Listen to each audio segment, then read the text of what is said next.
주위에 열심히 일하고 차곡차곡 저축하면 부자가 된다고 개소리하는 사람들이 있다면 손절하세요. 이제 고리타분한 충고는 거부하세요.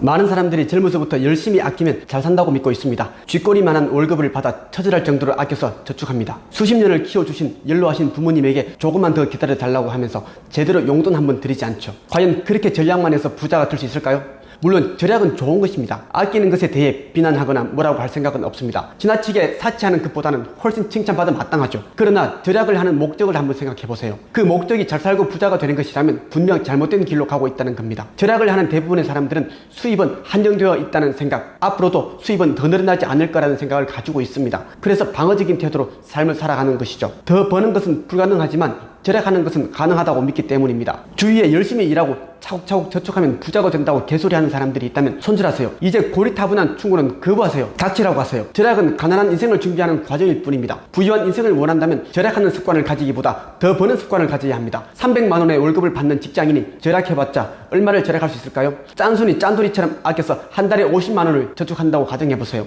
1년 동안 600만 원을 모을 수 있고 10년을 모아봤자 6천만 원이죠. 이 금액으로 뭘 할 수 있을까요? 지방의 아파트는커녕 고급 승용차 한 대 사지 못합니다.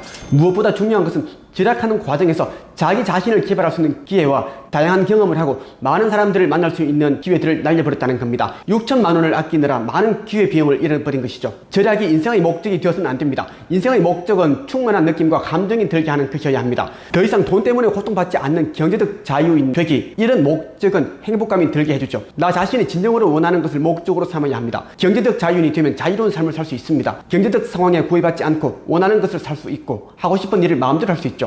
어려움을 겪고 있는 사람들을 아무런 보상 없이 도와줄 수도 있습니다. 내가 좋아하는 사람들과 좋아하는 장소에서 좋아하는 일을 할 수 있죠. 가난한 사람은 가난해질 수밖에 없는 의식을 가지고 있습니다. 부끄러운 고백이지만 저 역시 과거에 절약에 목숨을 걸다시피 한 적이 있었습니다. 제 인생에서 가장 힘들었던 시절이었죠. 저는 앞으로도 지금처럼 힘들게 살 거라고 생각했어요. 무소패기 흑수저인 저는 월 수입 200만 원도 못 벌 거라고 생각하자 정말 머리가 복잡하고 불안감이 엄습하더라고요. 이런 제가 할 수 있는 방법은 단 하나, 아끼고 아끼는 것이었습니다. 옷은 1, 2만 원대의 최저가 옷을 사 입었고 책도 중고책 위주로 구입했죠. 친구들을 만나면 주로 얻어먹었고 월급을 많이 받는 친구가 밥 사고 술을 사는 것을 당연하게 생각했습니다. 그런데 그렇게 찌질한 행동을 할수록 제 인생은 더 힘들어지더라고요. 줄곧 얻어먹는 입장이다 보니 친구들에게 당당해질 수도 없었죠. 당시 저의 마음은 온통 부정적 생각에다 패배의식으로 가득했습니다. 지금 생각해보면 당시의 저는 가난으로 가는 과정이 있었던 겁니다. 다행히도 저는 의식을 바꾸면 삶이 달라진다는 것을 알게 되었습니다. 가난한 의식을 부자의 의식으로 변화시키면 외부 현실은 자연스레 그것에 맞게 변화되기 때문입니다. 가난한 사람들은 가난해질 수밖에 없는 의식을 가지고 있습니다.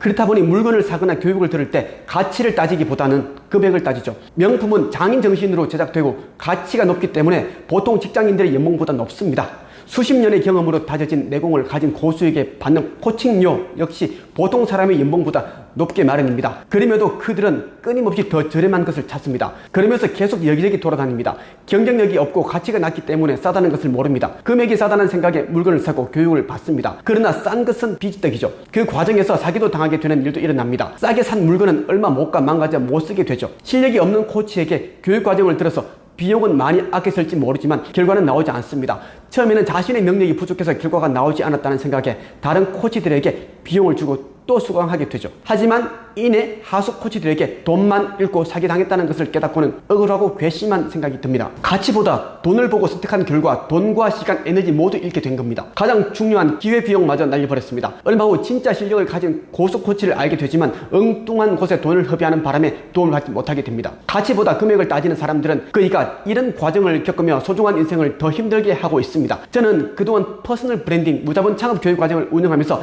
이런 사람들을 수없이 만났습니다. 저는 24년 동안 온갖 고생과 숱한 시행착오를 거치면서 200억 자수성가 부자가 될 수 있었습니다. 그 과정에서 부자가 되어야겠다는 강한 의지만 있다면 누구든 빠르게 부자가 되는 방법을 터득하게 되었죠. 300권의 책을 기획 및 출간하고 1100명의 사람들을 작가로 만들고 브랜딩 시켜준 저에게 있어 작가가 되는 방법은 너무나 쉬운 일입니다. 부자가 되기 위해서는 가장 먼저 퍼스널 브랜딩이 필요합니다. 그 후 세상에 넘쳐나는 돈이 나에게로 찾아오게 하는 파이프라인을 만들어야 합니다. 그동안 저는 이 방법으로 많은 사람들을 성공시켰고 경제적 자유인으로 만들어 주었습니다. 현재 많은 사람들이 저에게 퍼스널 브랜딩하는 법과 무자본 창업, 온라인 마케팅에 대해 배우고 있습니다. 성경에 보면 너희는 값으로 사신 것이니 사람들이 종이 되지 말라라는 말이 있습니다. 예수께서는 신성 모독죄로 십자가형에 처해졌지만 원하지 않을 경우 피할 수도 있었죠. 그에게는 그런 본능이 있었기 때문입니다. 그러나 그는 온 인류에게 고차원적인 의식을 가지면 육신은 절대 썩지 않는다는 것을 보여주기 위해 자처해서 십자가형을 받았습니다. 예수께서 자신의 목숨을 버리고 우리에게 보여주신 그리스도 의식은 너무나 값진 것이었죠.